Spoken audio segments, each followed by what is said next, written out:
তাড়াহুড়ো করে চিকিৎসা শুরু হুম, করে দেন। হুম। এটাই কি অনেক সময় গিয়ে খরচটা অনেকটা বাড়িয়ে দেয়? হ্যাঁ, এটা অনেক সময় হয়। যেটা ভুল যেগুলো হয় সেগুলো আমি ১ম এ বলছি। ১ম এ তাড়াহুড়ো করে শুরু করতে চায়। তাড়াহুড়ো করে কেউ একটা পরামর্শ দেয় যে, "তুমি ব্যাঙ্গালোর চলে যাও, বম্বে চলে যাও, চেন্নাই চলে যাও।" হুম, দুম করে সেখানে চলে যায়। সর্বস্ব পণ করে সর্বস্ব বাজি রেখে একটা হুম, জায়গায় চলে যায় এবং তারপরে ট্রিটমেন্ট আধা খেঁচড়া ট্রিটমেন্ট হয়ে আসে। সেখানে গিয়ে টাকা-পয়সা শেষ হয়ে যায়। বাকি ট্রিটমেন্ট কমপ্লিট করা যায় না। হয়তো খানিকটা ট্রিটমেন্ট করে তারপরে করতে পারেনি। ঠিক। আপনাকে যেটা করতে হবে সেটা হলো যে খরচের ব্যাপারে একটা আইডিয়া নিতে হবে। সে আইডিয়া নেওয়াটা খুব ডিফিকাল্ট কাজ। আমি বলছি বটে যে আইডিয়া নেওয়াটা সহজ, আইডিয়া নেওয়াটা ডিফিকাল্ট কাজ।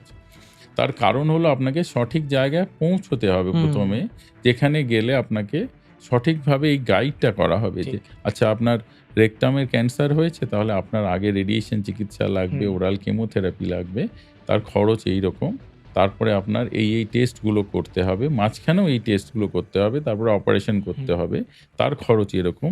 অপারেশনের পরে আবার কেমোথেরাপির প্রয়োজন হতে পারে। তার খরচ এইরকম। হুম। সেটার জন্য আপনাকে যেটা করতে হবে, আপনাকে ১ম এ একটা কম্প্রিহেন্সিভ ক্যান্সার সেন্টারে যেতে হবে।